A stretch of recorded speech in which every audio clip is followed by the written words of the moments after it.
Welcome to A Woman's Brew, where women talk about beer. In today's episode of our Brave Noise interview series, we're joined by Ruth from Elusive Brewing, Pip from the Coven, and Charlotte Cook from Coalition, who dare to be brave and make noise during Elusive's Brave Noise Brew Day. I'm Joanne, and this is Tori. Hello, hello. And we're two beer-loving women on a mission to get more people drinking and talking about great beer and making a brave noise. Come join us!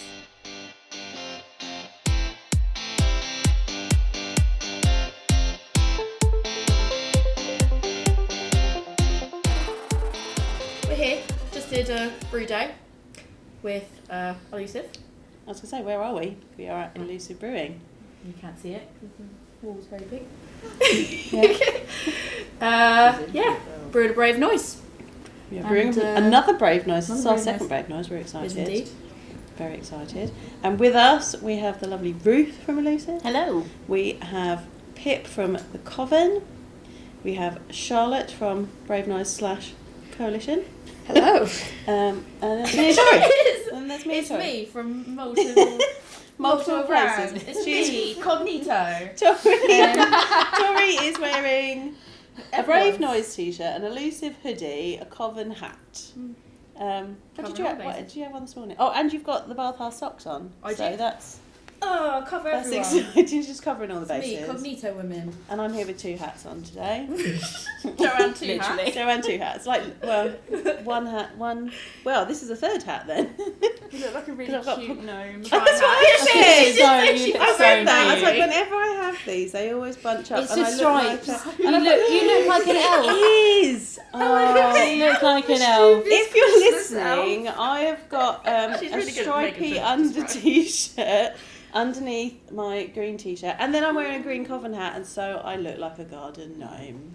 Yeah, beautiful. It's great. The best gnome out there. And also, Bertie. Oh, and we have Bertie as well. Yeah, we love a dog Sausage. cameo. A saucy sausage. Sorry about the squeaking. Saucy sausage. It's Love alright. that. Phelan joins us every now Phelan and then. joins us like regularly to Yeah. hear her in the background, and I'm like, shut up, and then she doesn't, and then Yeah. yeah. I guess first things first. Probably good to bounce over to Ruth, be like, what's your role? I mean, we know what your role is, Yeah. but for anyone that doesn't know, what's your role? And then actually, why did Elusive decide they wanted to do a Brave Noise beer? So my role is managing director, which sounds quite highfalutin for a company of 4 people, but I'm going to roll with it. Yes. Take it. I'm taking it. Yes. We wanted to do a Brave Noise, partly because Tori told me all about it and it sounded like a really cool thing to do, but also as a woman who's worked in the beer industry for 13 years and had some amazing experiences but also some pretty shit ones. If there's an opportunity to Yes, Bert. but they were shit, that's right, mate. Then actually I think if I've got an opportunity to be able to do something that actually makes a practical difference and stops other people having to have those shitty times, then I will do that. Yeah, amazing. I would say what I like as well is like, obviously we're in the tap room at the moment. We tried to do a separate day. I'll try to come back and do a tour when it's open. But like on the bathroom, like in the toilet, behind the door, you have like a whole, here's what our policy is of like tap room behaviours, and pretty much it's like if you mistreat our staff, like you're pretty much out. Yeah. It basically says like don't be a dick, but Yeah. in about 200 words. In a rather than- nicer way. I loved it. Yeah. I mean, it's that. I and remember I that sat down to like have a pee, and I was like, I'm gonna read this now. I was like, I really like this. but we kind of did that as part of our kind of journey towards making a brave noise. Then we wrote our code of conduct, and we wanted to have something that specifically covered the tap room, and that's the Everyone's Welcome initiative. So we've kind of using that as our tap room base, as a kind of a message. I guess we're really lucky because we are quite small. We've got some really lovely regular customers. We are and we're not open very late. We're really privileged actually. We don't have to put up with that much shit. But we want to make sure that people kind of, if they're new and they haven't been here before, that they know that we take those things really seriously. I think it's just about kind of making it okay to complain. Yeah. Often we're British, we like to say sorry when we're about to complain in a restaurant or something, say I'm sorry but, like Yeah. we're kind of brought up to not want to make space, not want to make too much of a noise, want to sort of keep yourself minimal and just deal with it ourselves, especially as women. That's absolutely been reinforced in the beer industry. That's absolutely being reinforced. So just having something that's visible allows people to know that if something has happened, that they are able to say, this is what's happened, I feel it's not acceptable, and they're going to be listened to. Yeah. You guys are going to take it seriously. So it's just wonderful. Just having that visual cues really, really does help. It may not stop bad behaviour, maybe it will put people off, but I think just allowing people the opportunity to know that they can complain if something's happened is really massive. That's it, it's knowing that, like, feeling empowered, knowing that, like, you know, I guess in some ways, like, somebody could put a sign or whatever, but I feel like here there's really a sense of, I can say this as a person that, like, this might sound biased because obviously I'm here now, but as a person that has previously been down here, like, numerous times, it's quite local to me, and, like, seeing the community here, like, a lot of people do feel, even if it's their first visit, like, comfortable enough. You know, there's nice conversations happening. Like, I've had so many conversations with, like, random people sitting next to me and everything as well, that it is a comfortable and, like, safe environment where, like, you feel like you can share, and, like, I think that people would feel like that message is very genuine of, like, if somebody was having a difficult, I've, like, literally seen you, like, I've seen Ruth go out, and not in a bad way at all. Like, I remember there was a stag do who showed up one day and they were playing, like, frisbee in the car park, and you had to be like, really sorry to be the fun police, can we not do that? Cool. And it was Don't like, throw your frisbee in our neighbour's bin as the goal. Like, yeah, it was like, but it wasn't like, it was not, like, aggressive, it wasn't, like, rude, it was very much like, hey guys, I channeled my mother. sorry to be fun police, that, but everyone was, like, really receptive and, like, receptive and respectful of that, and I think, like, that just shows that, like, when people are seeing, like, I feel uncomfortable with this, like, it's a space that feels safe enough that you can have those communications in, which is really nice, because I don't think every space feels that way. Yeah. I mean, I know, I don't know if everyone's, but, like, I know I've definitely been in places that I'm like, I see a message here, but I don't feel that if I actually went up to somebody and I said I feel uncomfortable, that anyone would give a single shit. Yeah, that leads quite nicely into the conversation we were having when we weren't recording. That's a really great conversation. I enjoyed that. Ruth was like, you should record this, and I was like, we're already halfway through now. Yeah. No. We know again. We were talking about festivals and whether they've got codes of conduct and how people feel at the festivals, and whether there is a place, even if they have got a code of conduct, are they actually living it rather than it just being a piece of paper, a box that they've ticked. You know, they say that you can report it. Okay, right, so where's that person that I can report it to?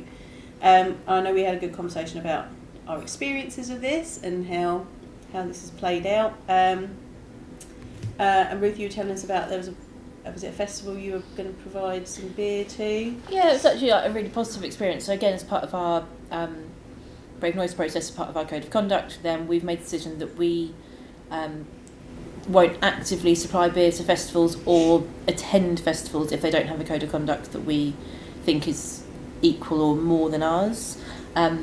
We don't have complete control over where our beer goes, but if we can kind of help to we want to be associated with places where we know people are going to be safe, but also if we can do something to kind of help to spread that message that having a code of conduct and it not just being a bit of paper, it being something that people really use is that should just be a normal thing, so we want to help that happen.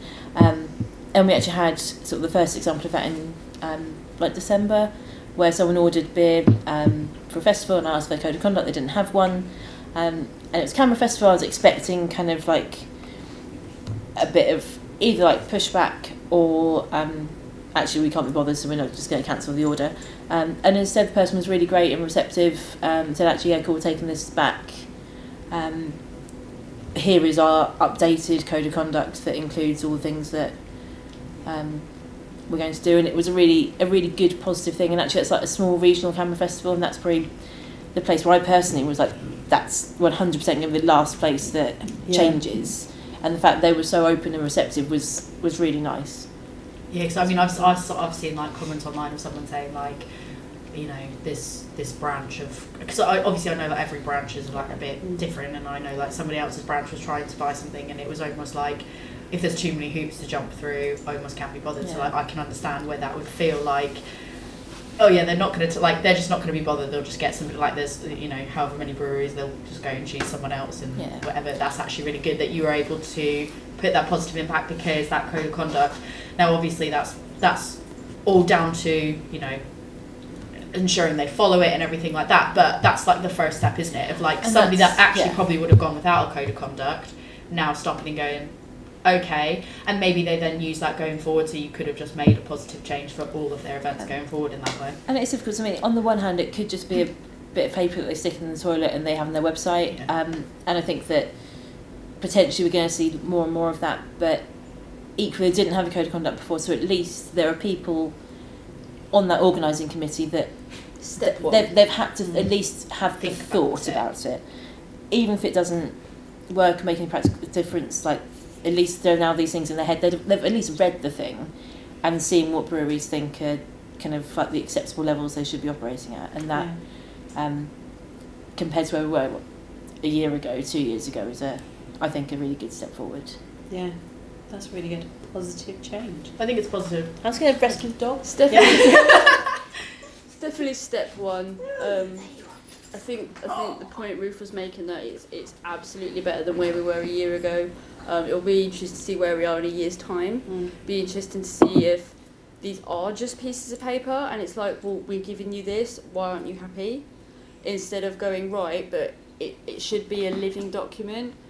I'm so sorry, I guess she's mine now. Yeah, so I think you heard the dog now.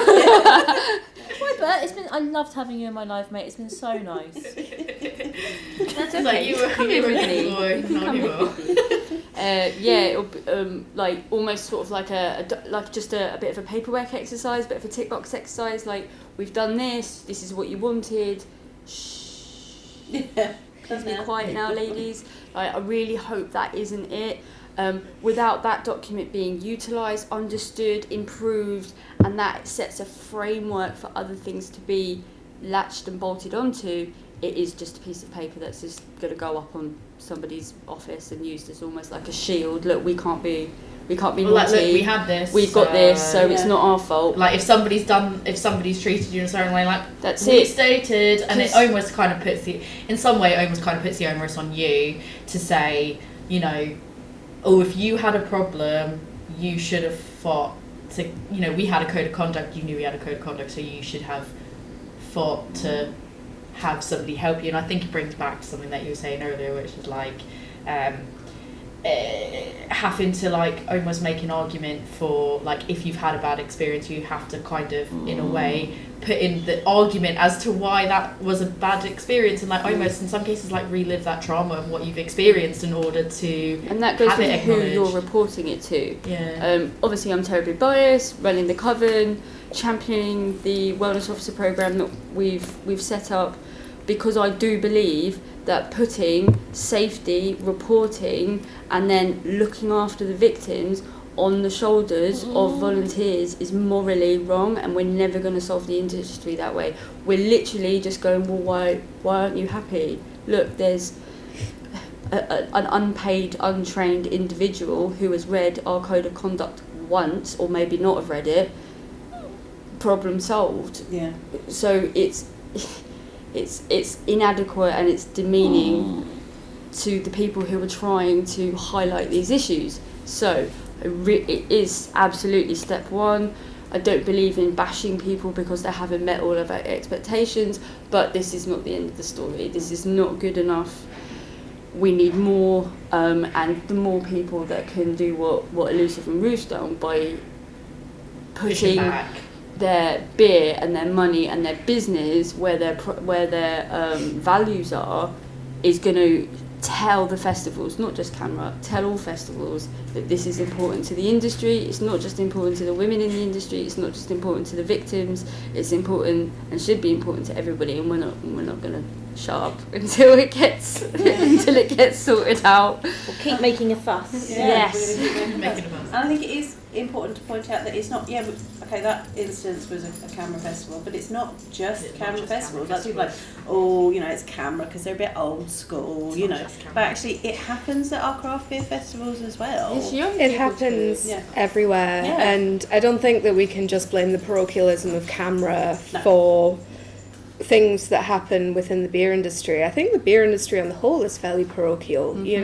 Things can be quite locally based, and, something will happen somewhere and be like, well, it didn't happen here, so let's not worry about it. I've never seen it. You turn a blind eye to it because you're like, oh, well, I know the people that I associate with aren't like that. And it's like, that's not, you can't just take that approach of like, oh, like, it's almost you go, that's a camera problem. That's a camera problem. And as I said, like, every branch operates differently as well. And like, some might be a little bit more receptive to things than others, and some might be have a little bit more diversity than others, but it's not specifically camera, and we can't just turn a blind eye and go, oh, well, this isn't a camera festival, so it's almost fine. saying like, well, it's your fault for going to a camera festival then. Well, no, it's not, because I've had shit experiences at festivals run by loads of different people. But that's what I mean. By saying, it's camera, so what do you expect? Oh, well, they're if you start giving, let's say camera an excuse, well, then it's almost saying, well, then it's the victim's fault for being there. You might as well say, well, what was she wearing? Like, come on. Which did happen to me at a camera festival, and I was told by a volunteer that if anybody said anything to me, it was because the dress I was wearing was so sheer. Oh my god. So and this is why we don't rely on volunteers to set safety and wellness standards. Which brings us quite nicely round. That's a great segue. Good segue. I was going to say, so a lot of the reason why, some of us are here, like, do you want to explain who is being donated to? So the proceeds from our Brave Noise beer are being donated to the Coven.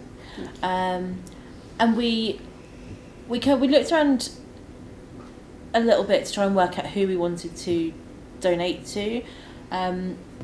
We thought about the Drinks Trust because they do really good work. I think people don't really know who they are.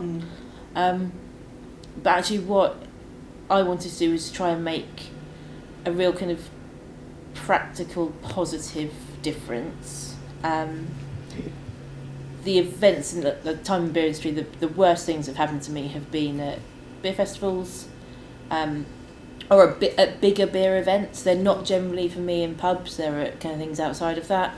And actually the sort of the wellness officer program that Pip and the Coven have put together, that seems like the best thing that I've found so far to actually try and improve that in a really kind of a way that we can see an impact, hopefully really quickly.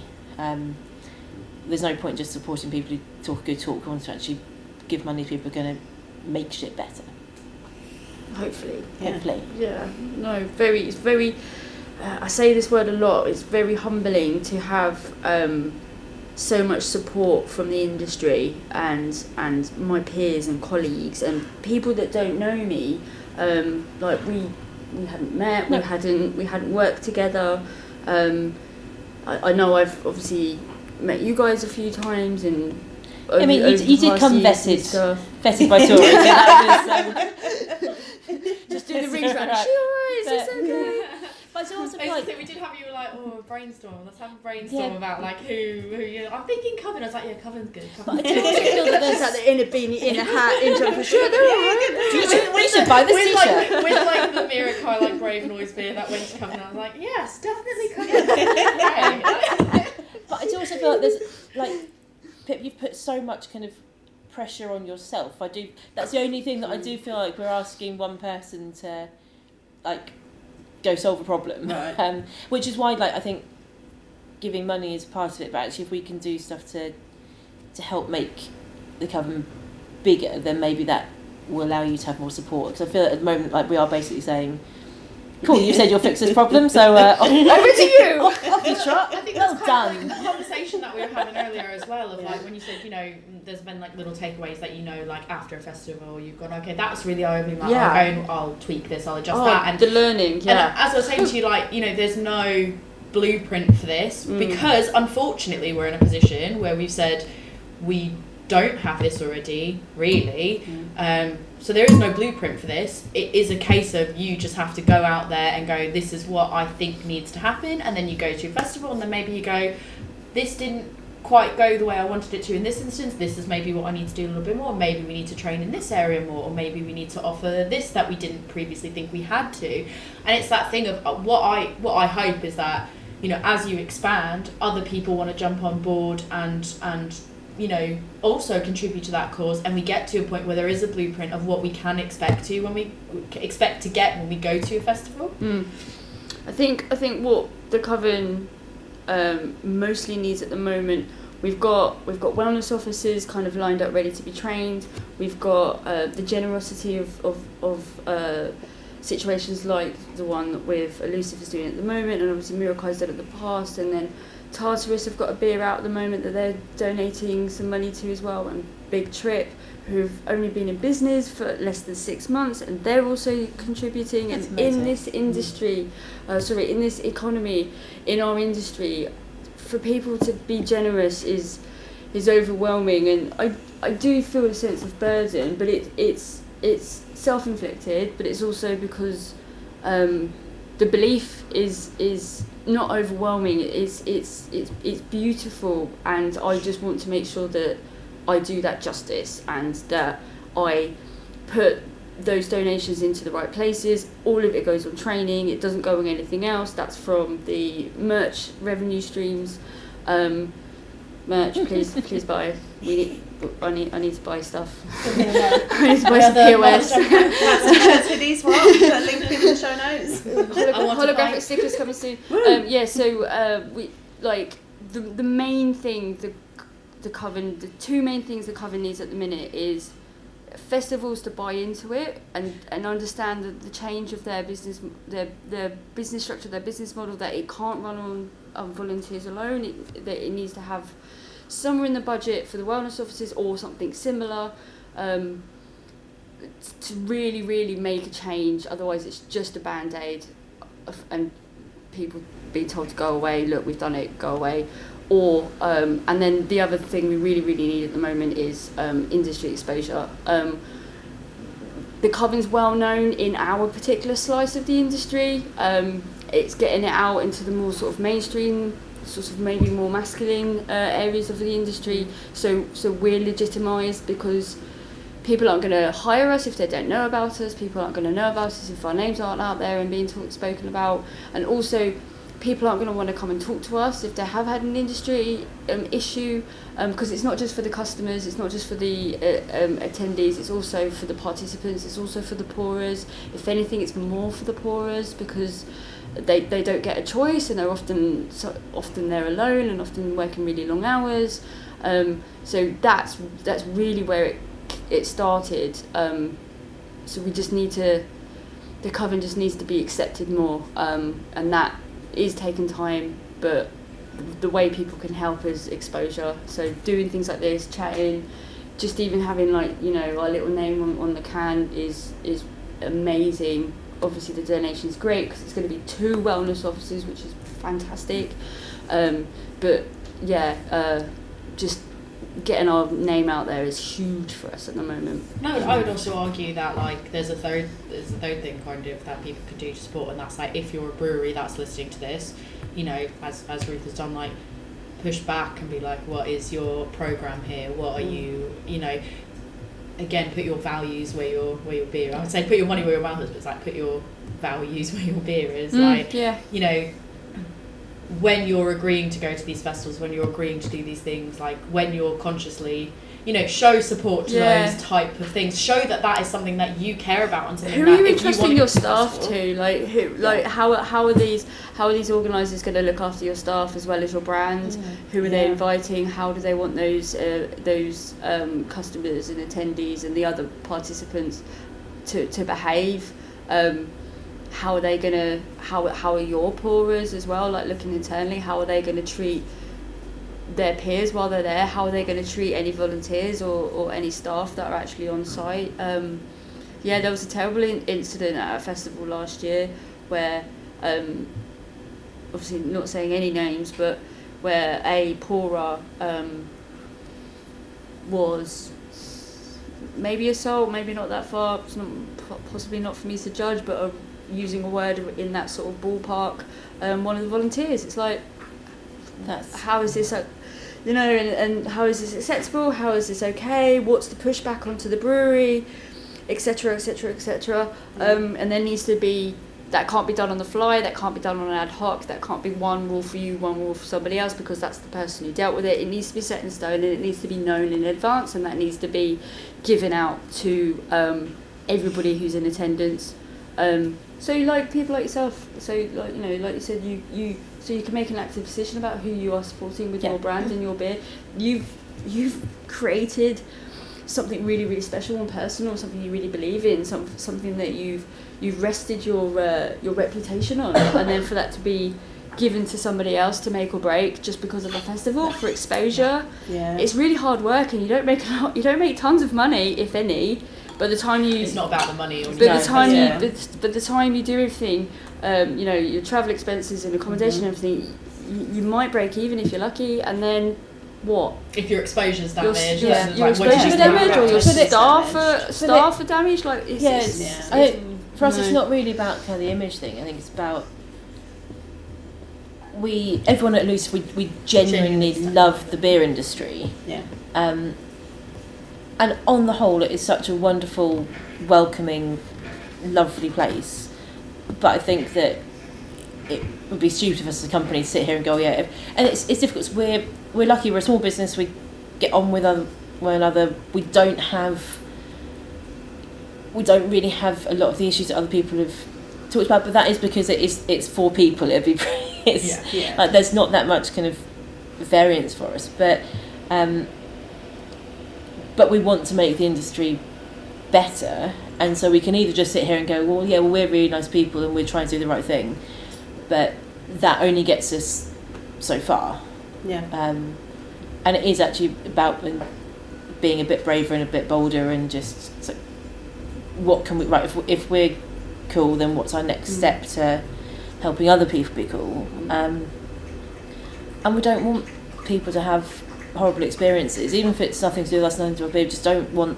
It's beyond the image thing. You don't want someone to have had when people have your beer, and in a setting where you want people to have had a good time and a good experience, and you don't want to know that. But we kind of want to have fun's worth it is at the expense of someone else. But we kind of want people to have a good time, whether our beer is there or no. That's what I mean. It's just like you don't It's in not the industry, like it's not. You want to make sure that everyone's having a good time, and you don't want to be participating in those pockets where it's not enabled for people to have the best time that they can have. It's because we love the industry, which is why we know it can be better. Just because we're sitting here picking holes in it doesn't mean that we don't love it. It's because we love it. If we didn't care, we wouldn't be sat here. And I think that's one of the things I find quite difficult, because it is quite an emotional thing. And it does feel like whenever you raise an issue, like there's all these people that you know and you love, and it does feel like you kind of like I think it can sometimes be perceived like you're going after them a little bit. Yeah.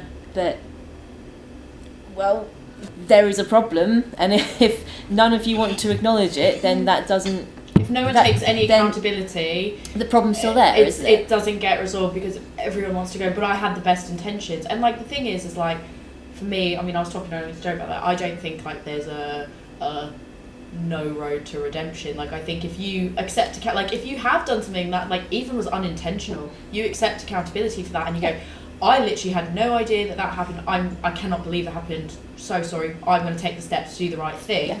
You can build trust that way, but it has to be genuine, and people have to feel it's genuine. I think people are very good at telling if something's genuine or if that's just lip service. And I think that's where a lot of the problems are, not just necessarily with beer festivals, but with the whole industry, is that I think we're seeing a whole lot of let's just wait until they get tired of going on about this. I mean, I've been talking about this since probably about 2014, 2015. Yeah, I'm tired of it, I'm sick of it, I wish we didn't have to, but more and more people are talking about it. I mean, you know, when I first started brewing, the thought of having 5 women sitting around the table talking about what we can do to help improve the industry, like, was just beyond comprehension, and now we're sitting here doing it.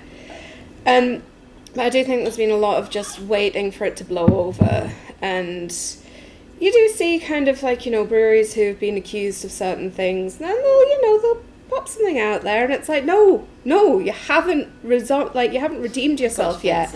Back on the naughty step. Right. I get very frustrated. Literally talking about this last night. Literally, we talked about this last night. Yeah. I'm very frustrated. I'm very angry because I get really riled up about this when I get on about it. But to keep it simple, what really fucks me off is when you have a situation and somebody makes a mistake, oversteps, balls something up. Hang on a minute. Sorry. I wanted beer. That's fine. When something happens, it does feel like things blow over way too easily. And like the amount of times as well that I've heard, let's keep beer out of politics. Politics has no place in beer. But like that's all It crap does. beer. Like Politics that has is place everywhere. like that is fucking craft beer. Like let's be real. But beyond that, it's like politics. But then when it came to, and again, I'm happy to put this on the record. I'll say this to anyone. It has nothing to do with me not supporting this cause. Like when the Ukraine kicked off and people made charity beers for that. What really bothered me was not the charity beer for that, was the attitudes that I'd seen similar people when it came to like sexism and homophobia and racism, like in the industry, would go, let's keep beer out of politics, and then the war with Ukraine happened, and they go, but let's bring beer into politics. Fine, and I'm like, yeah. so now you're picking and choosing what's a worthwhile. Like, I would have been better off if you had said no politics in beer than picking and choosing what is important to you just because you don't identify with it. Yeah. And I think the thing is like, you don't have to be a person that is in the minority in a group to empathise and want to support that. And I think that's, for me, what gets misconstrued a lot of times is it's like, well, you're bashing on, white men and you're bashing on this. And it's like, The victims aren't going to solve this. No. we 'Cause need we're the you victims. to work with us. We need you to help out. Yeah. And it shouldn't. There's no other circumstance where you look at the victim of a crime and go, cool, you go fix it. Right. There's nowhere else where that happens, and it's bonkers that in this industry it's the people who are having the shit thrown at them are also the ones trying to clear it up. Like, and I'm very the not all men thing. I could probably have about an hour's worth of We've probably all got ranting. but But it's not. It clearly isn't. yeah. But that's not the problem. But it is men. Yeah. And I'm not saying that it's you. I'm saying it's your It doesn't mate. have to be all for it to be That's the frustrating. thing. And if anyone sits and goes, oh yeah, none of my friends do that, it's like, cool. So you are a person in the beer industry. You've got probably 20 male mates who are also in the beer industry. If you think none of them have ever done anything inappropriate, then you are stupid or you are lying. It's just that they probably haven't done it. And I They probably hate to say haven't it, done but it it's consciously. Yeah. It's probably Yeah. not just been. Maybe there wasn't the intention then, the malicious Or intent. in front of but, the person Yeah. who's obviously sound. Yeah. People edit their behaviour about who they're around. Yeah. So if your mate hasn't been sexist in front of you, maybe it's because you're anti-sexist, or they know that you They might know say that it something. won't fly Yeah. with you. But also, it's a really, if someone is there and they make even an inappropriate joke or they do something, they touch someone in a way you don't like, it's calling someone out on that is Yeah. really difficult. And that's one of the things that I think So Pip and I kind of important. talked about when we were first chatting about that kind of like active bystander thing and how that could be an improvement in festivals. And it's really difficult because everyone's having a lovely time. You don't want to be the one that turns around and says, actually, mate, that's not cool. Yeah. But what I loved about the But active bystander someone's training, got to. what I loved about the active bystander, because I did the active bystander training with one of the people that's actually one of the One of my wellness officers. one of the oil officers. I just did it because I wanted to do it. And I found that when I was pouring at a festival, I used some of those skills that they taught, because it's not just about bluntly, like not everybody feels as comfortable and confident to bluntly call someone out. And sometimes the environment doesn't allow for you to bluntly, not that it doesn't, but it just makes it changes the dynamic. It's a bit diffusing weird. the situation. But it's diffusing the situation, and it's not just through like bluntly saying, hey you, stop that, you're being inappropriate. It's sort of deflecting that, getting that person that's in the situation out of that situation, because it's more important to get that person out comfortably and then deal with that problem than it is to just kind of in the moment. So it's multiple skills. It's not just calling someone out. It's also how you diffuse that situation and the process that you go through to go, let me make sure the victim is safe first and foremost. But I kind of want guys to go through that process, because seriously, like talk to your mates. It was an amazing. Just talk, that was a talk, really talk good, to you guys. I found that training to be really, really good, and I really wish that. My problem was that was a US based training that they did virtually, and in that training they said they basically had said about how in the US this training actually will go to a brewery, and they do it very specific. It's like they will say, where do you have like dark? Is there any like darker areas of your brewery? Any places that are less covered by visibility? Like, do you have a patio, and then maybe on your patio there's like a little dark bit towards the back? Like places where anybody could potentially feel vulnerable. And they take a look at that, and they speak to the staff to say like, okay, well, these are areas that you need to be aware of, and like here's how you would work to diffuse situations or be on the lookout for situations in your space. And like I thought that was really brilliant. I just wish we had something like that here, because I think there's so many people, more than just like the 5 of us around this table, that need to care about dealing with those situations. And it's thinking about that, like educating yourself, because like we can sit here and we can have this conversation, we're already on the right page, and it's then getting it out to the people who aren't on that page or aren't getting close to that page yet. We don't need to be convinced. No, we already know. We're shouting in an echo chamber. But it's also, I found when we were doing when we've talked about Brave Noise and things, the amount of people that have come to us and been like, what's that about then? Yeah. And it's like, literally, you could Google it. There is an entire website. If you just put Brave Noise in, the website will come up, and all the information you need is there. But the amount of people that have messaged us and been like, oh, what's that about? Or like, go and look it up. Why have I got to tell you? Or had the Why conversation am I doing the work? with me about like when I've said, oh, like I've posted a Brave Noise here, or I've talked about it, and someone's gone like, or I've expressed frustration that I'm like, this isn't taking off more. Like, why isn't this taking off more? And then people are like, well, people just don't know about it. And I'm like, well, I don't know what else can we do. Right. Like, I don't know what else we can do. But you're also not going when you see it and you're like, I don't know what that is. No one's then going and looking for it and finding out about it. You're then asking us to tell you what it is. The and not echo asking chamber your friends thing. and talking to your peers and talking to other people about it. But the echo chamber thing is really interesting, because I think that we go and chat to people that we're close to, and they all would know about it. Yeah. I find one of the things that I'm definitely not good at is talking about the issues in the beer industry particularly to men in the industry. Yeah.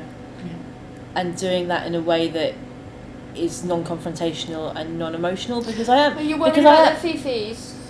No, I want. Well, yeah. That's it. But There is It's one- making no, them but- feel that it's that thing you say but about it's- like you were saying earlier about like you have to, you know, you don't want them to feel like you're being judgy or confrontational and things like that. But it's like, but they don't care about making a joke and making. But I think, but part not, of it is like you have to kind of, in order to get your audience, it's I, not I that want, you that's the personally thing. care. I want you to want get them to actually want to engage. I want to get them on board. Oh no, I understand. I just think it's. It's infuriating. I completely understand why we have to do it. I've got children myself. I know what it's like to have to try and get an inferior person to try and like come round to our way of thinking. It is infuriating. Like it is infuriating. But every time I've tried to explain it with any kind of emotion, all I've had back is either you must have misinterpreted that situation. Of course I did. Sorry, I felt that way. I'm sorry if I made you feel that way. I'm sorry if, fuck me, if I hear that one more time, I'm scared. I'm sorry, not an apology if you've got a qualifier. But I want to find a way for us to talk to a wider group of people and make it, like one of the things I actually really liked, it's vaguely racist, is like do you want to see like the Budweiser Christmas advert? No. Which was, it's not a night out until every Bud's home. And that was quite cool. It had like a mixed gender group on it, and that was like on a train advertising thing. Nice, basically like that's cool. And it's like look after your buds. It's like No, tagline. really But I nice. liked that, and I'm like, it sickens me that is something we have to advertise. Like, make sure no one's been murdered on their way back from the pub. Friend, you don't know Be attacked. But on the tube there was the signs that was like, please don't harass. But like I've been on the tube, it's like, please don't harass. I mean, it's not as blunt. Staring is sexual harassment. Yeah, it's like unwanted, unwanted attention, and that was like, maybe don't do that. And I was like, I feel kind of part of me is kind of really sad that we live in a world so you where have to that point has to that be like out. called out as like, don't do that. But then the other part of me is maybe like, that's what I was we need. quite happy because I was like, well, actually, someone cared enough to pay to take an ad out to put Yeah. that there. But, Like, I But had maybe that, that- I like had that on bigger- cruise ships. But that bigger, slightly, not light-hearted, but that slightly kind of higher level messaging, maybe that's the thing that will cut through, because clearly shouting on the internet is not It's not working. working. We had it as part of one of the trainings. Much as we love to do it, They and then implemented it try. about halfway through when I was on cruise ships, because it is. I would guarantee it's still now. I mean, I've been out of cruise ships now for 9, nearly 10 years, but I can guarantee it's still exactly the same.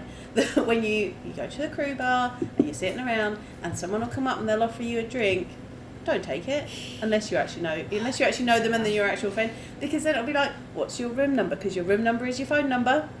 What's your room number? We can be friends. Let's be friends. What's your room number? And then they'll ring you, and they'll just keep ringing you. Or they can find your number out. But you're being warned about that. Yes, right. So But why is that's it on happening. you? Because you have to moderate no, yourself. so everyone knows that, and we all What knew about- that. And as like Oh. working in the entertainment team with younger girls, you'd be like, okay, to look after yourself. But then about halfway through when I was working on there, they implemented a training, and part of the training was, just because someone is smiling at you, it does not mean they want hallelujah. to sleep with you. And I was like, this is ridiculous that you're having to say this. But it's But true. I'm also glad that you are saying it. Because there were people there that were like, what? And it's like, just because someone is being nice to you, it does not mean that they want you to come back to their room, or they I want don't want to to parent the entire brewery. Right, but like Right, the amount, no, the amount but of it's times, not- like, the amount of Isn't it times I've been in a ridiculous bar that that's the and kind had of thing that. that But we have to do? But that's my thing, and that is such a beer festival relevant Yeah. thing. Like, if I'm at a beer festival and I'm behind a bar, I'm there because I'm being paid to do it. I'm not doing it out of, like, just goodness of my heart. I'm Yeah. there because I want some money so I can pay my rent. That's kind of, I can love But it and even enjoy so, it, but that's the I've reason. been there because I enjoy it, But- and it still doesn't change. the But fact if you're that I'm there being because nice I'm to someone, working. Yeah. I'm like, I'm here, I'm doing a job, I'm being nice to you Yeah. because I'm literally being customer paid service. to do it. Yeah, That's why I'm it's customer smiling, that's why I'm service. engaging you, that's why I'm asking if you're having a nice time. It might be because you're my mate, but 9 times out of 10, it's because I'm just doing it as my job. Yeah. It doesn't mean, it just means I'm being, But I think you can Nice. also be Yeah. friendly. I think you Yeah. can You also can be go above and friendly. beyond it and just be friendly because just you're be a like, well, I'm friendly here person. anyways. I'd like to have a but conversation. if you're at a That takeover doesn't anything, mean- like if Yeah. you're there as a brewery rep, Yeah. you're there because it's your job. Surely, Yeah. surely. I Society can't I've just knows. been propositioned so many times at beer festivals, and it's just kind of like, nope, I'm here. Yeah. The But that's amount of what At work and I'm times- sober. Yeah. the you're amount going, of times that it's like all it takes is you to like just respond to someone once. Like they ask you a question, you respond back. You're literally being and then paid to do they that. start getting creepy and you go, okay, no, I'm good. And then you start walking away and then you're a bitch Yeah. because or you've led someone on, or you're a bitch, or you're this, that and the other thing, you're rude, you can't take the compliment. Whatever It's you like do, you're all going to this be stuff, wrong. no matter what, So I because just don't you wanna weren't accepting. pander. I remember that Yeah. time that guy's over like, oh, if only I weren't Oh my married. God. As if like it What? made a difference. What like, difference does that I make? was like, mate, yeah, I was, because I was gagging for it. it If doesn't you were matter single, about it's me still- in yeah. this situation, it's you. And I kind of just walked away, and he Yeah.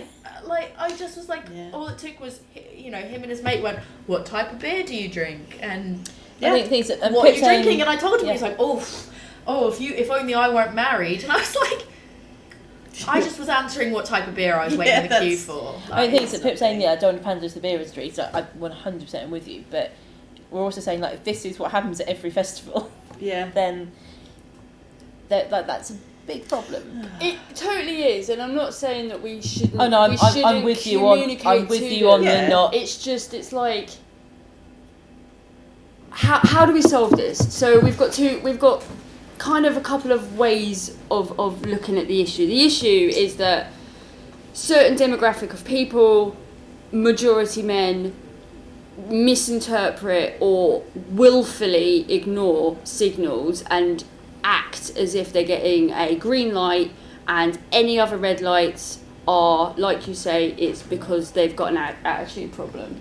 So how do we solve that? Do we tell them this is how you behave, Yeah. and we have to make sure that everybody is then raised to what they should be Yeah. as a civilized member of this society, or do we sanction and use active bystanding, not just to see if there's an issue, but see, oh, they're a bit quiet, they look like they've had a bit to drink, I'm going to take some water over, they're by themselves, and just check that they have a plan for getting home. That sort of thing. So it's safety generally, not just intervening when there's an altercation. Yeah. The reason I did the wellness officers is because it, like you're saying, it's practical. It's something that's quite immediate, and hopefully that will change the culture, because it's unacceptable. So it's more telling people like what's unacceptable and building a better environment that's welcoming. And then the more people that have a better attitude about socialisation, who are in those spaces, from different backgrounds, from minority groups, the better. Hopefully that's going to make it more welcoming. It's exhausting to try and think of communicating with people who do know better and are willfully ignoring what they've learned and what the whole of society and culture is telling them is wrong. And what they want is somebody to come over and make them feel better, even though they know deep down that they're an arsehole. Well, it's and I think part of the time, pulling any punches part of the time I it is that thing cannot of, make just people banter. feel better about themselves when they know they've done something It's that wrong. it was a joke, it's just banter, you've misunderstood it, that we were kind of talking about it's earlier. gaslighting. They're gaslighting themselves and everyone else is I actually listening. almost believe that those people that are using those statements like genuinely believe. Like they are It's genuinely like, oh no, willful I'm a good ignorance. person. It's Like I would never willful make someone feel ignorance. uncomfortable. Yeah. You've obviously It's just a misinterpreted it. joke. Don't as opposed to underestimate being the like, ability of a human to believe their own bullshit. yeah. Deep down, honestly, I've been in so much therapy. Honestly, deep down, they know they're toxic people. That's probably why they're really, really drunk in a field, coming on to somebody who does not show any interest to them at all, and that is why they're doing it. They're not lost causes. They are valued members of any group as long as they behave themselves. And I don't want to tell them that, oh, could you just slightly do it? No, mate, you're off. Go out. No, it's one chance. You're unacceptable. You need to leave. I think I feel like that's generous, because I would actually take the stance of like, when it comes to individuals, like not just necessarily business and their practices, when it comes to individuals at a beer festival, I think there are some people that it's just like, you know what, I'd write that person off, and I personally wouldn't give that person a chance to like make it up to me. But what you have to hope is like that person would take accountability, learn what they've done, learn how they've hurt a person, and do better. And I think like that person who is that victim doesn't necessarily have to go, you know what, you could fix yourself. Like that person can kind of cut them off and go like, I'm done, and that's also okay. But you would hope that that person that put someone in a bad position would have some level of self-awareness to go, I really fucked up. If they had self-awareness, I just feel like they wouldn't be behaving in that the way in first the place. thing. So I just like, it sounds quite intolerant of me. Like, I appreciate that I might be coming across like an absolute like not at all. like bitch, but like I just feel like they're hard. adults. If you're old enough to drink and vote and drive and make other humans and marry people, like, dude, like, like, really? Yeah. So when the Coming woman from at your Tesco experiences. smiles, that's it? Right. You're going to take You her into jump the the bones? produce aisle? Like, come on. No. Like, there are some nutters like that, but generally, and they're like, oh, but they're drunk. That's not. No, an that's excuse. not an Drunk. excuse. Alcohol It's doesn't not an make excuse. you an idiot, otherwise we'd all be sat here trying to jump each other. Like, it doesn't do that. Right. Like, it lowers your inhibitions, and then when you're in a group and a pack mentality and everyone else is sanctioning your behaviour, you feel like it's okay within that certain context. They know that outside that is not okay. They know if that was their girlfriend, sister, mother, daughter, that is not okay. But because you're a server, because you are deemed a staff and lower and don't really know what, and don't not have a way out, held really. in esteem by the rest of the industry either. What do they know? She's a female brewer. What do they know? Oh, she just does the admin. She's not really doing anything. Oh, she's not producing work. Well, therefore, she's not a real brewer. Like, all of those tropes that live and thrive within our industry, that's permeating to the rest of the culture. So it's not seen as something that's unacceptable. And until it's seen as something unacceptable, it is going to it is going to continue. Yeah. So it has to be nips in the bud, and it has to be, nah, mate, you're an adult, you're here, you're getting pissed, you're drinking our beer, behave yourself. Agree. Yeah. I think 100%. No it tolerance is as well. it is really difficult. 'Cause, like, as we've said, like, it's women on the whole, 99.9% of the time, are the people who are the victims in the situation. And 100%, should we be the people that are responsible for making it better? Then no. But equally, I really agree with what Tori said about, like, if someone's been a shit to you, then you shouldn't have to go out of your way and put your time and effort into making that person better. But The thing that terrifies me is someone doing something to me and then going doing it to someone else. And that's the thing that just makes me, like, just want to cry. Because, like, I love this industry so much, but yeah, I think about, like, the other young women in my life that might want to work in this industry, and all I can think to tell them is, like, just please don't, because I don't want you to be hurt. No, but we don't. So it's almost, it feels like there's women out there, and we're all we're taking all these hits to try and prevent other people doing it, but And you think that I've got pressure? There's pressure that that's the thing, visibility in but it numbers, is- but also you're like, I want to but grow visibility in numbers of, like, diversity in brewing, but But it's also exhausting. And I feel like Charlotte's had that Charlotte's more. just nodding. Charlotte's had I'm that more so more than tired. anyone. Yeah. But that's the thing. But it's like we've got these people out there kind of doing the good stuff to try and prevent it from happening to other people. But, like, there's no reward in that, and it is exhausting. feel like There's it's a no lost reward. cause? I don't think it's a lost cause, because I do think that a lot of people have listened, and a lot of people are actually kind of doing something about it, whether it's nowhere near enough yet, but at least it's on people's radar. I think the worst thing about it is that, you know, a lot of people who have spoken out about this have been portrayed by the perpetrators of the bad behaviour as being, you know, the bad ones. It's like, you know, that you're jealous. I'm not jealous of any of these brewery owners. Like, Jesus Christ, you can take your rock star dad and fuck off. You don't need boot costumes. Yeah, I don't need your little dicky boy flat cap, and I don't need any of whatever other affectation you've got in lieu of a personality. But they personality. It's gonna be like that small dick energy. yeah. That's another you know, great beer name. Small dick energy.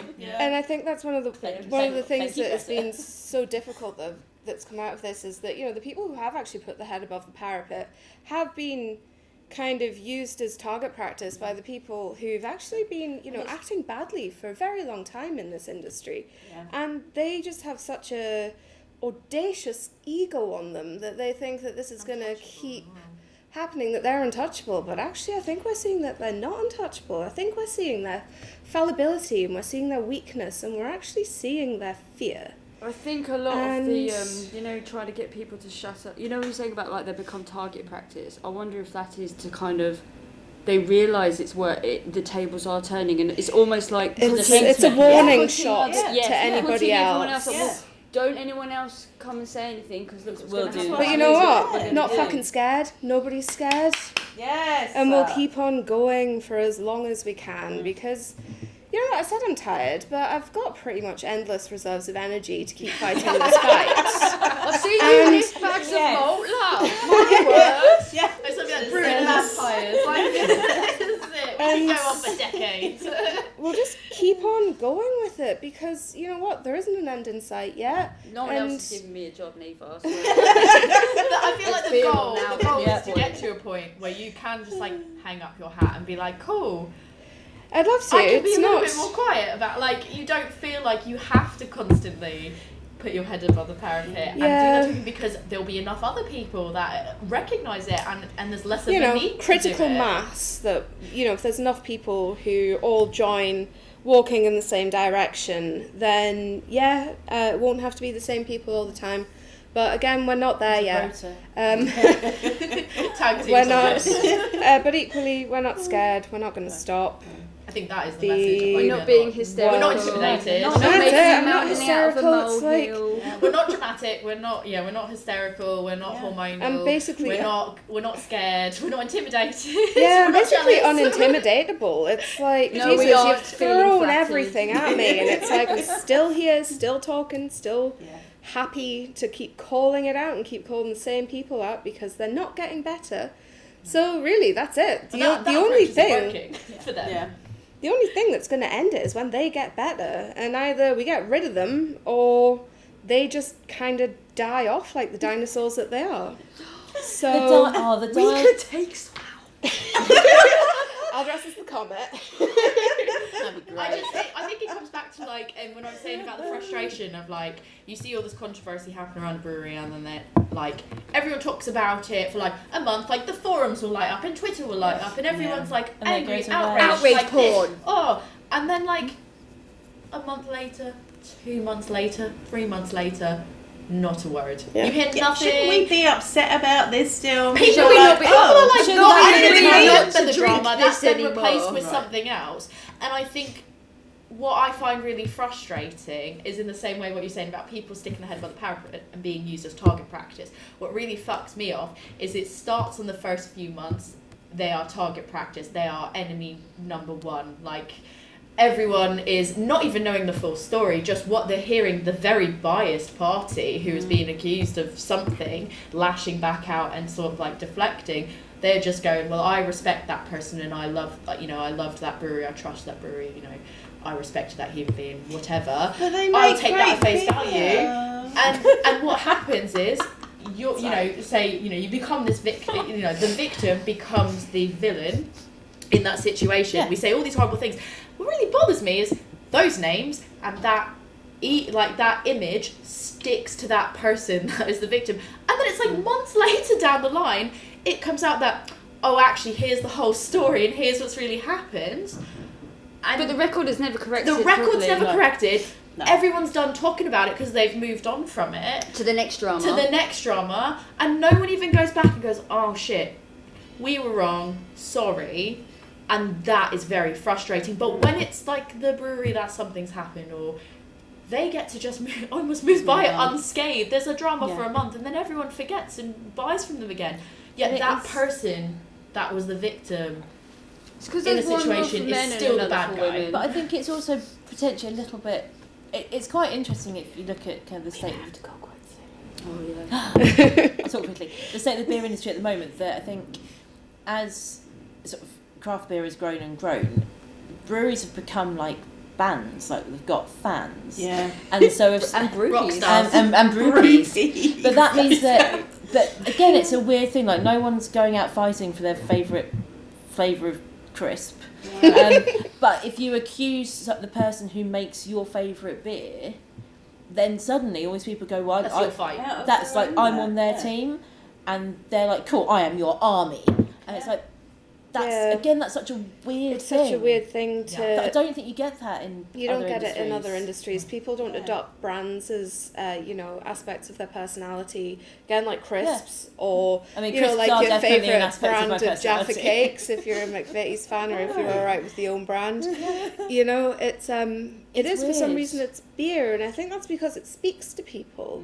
And it makes me upset that something that speaks to people so much, people do just take at face value and say, "I'll be your army. I've got your back, boss." And And they do worship. And they do like, worship. And like but they're it's- not they're not humans with flaws. They do but worship it's them. so weird. Untouchable gods that you're like, I could never meet them. Like you meet this person and you're giddy. Like I remember, like during lockdown, everyone looked up to all these brewers, and then you go to festivals and you meet them. You're like, I can't believe I met that person. Like, as if you've met like a legitimate like celebrity, and it's a really interesting, fascinating. yeah, it's just a bloke on 35 grand a year in an industrial estate who lives in a ex-council house with his girlfriend and his dog, Saying like that. everybody else on the planet.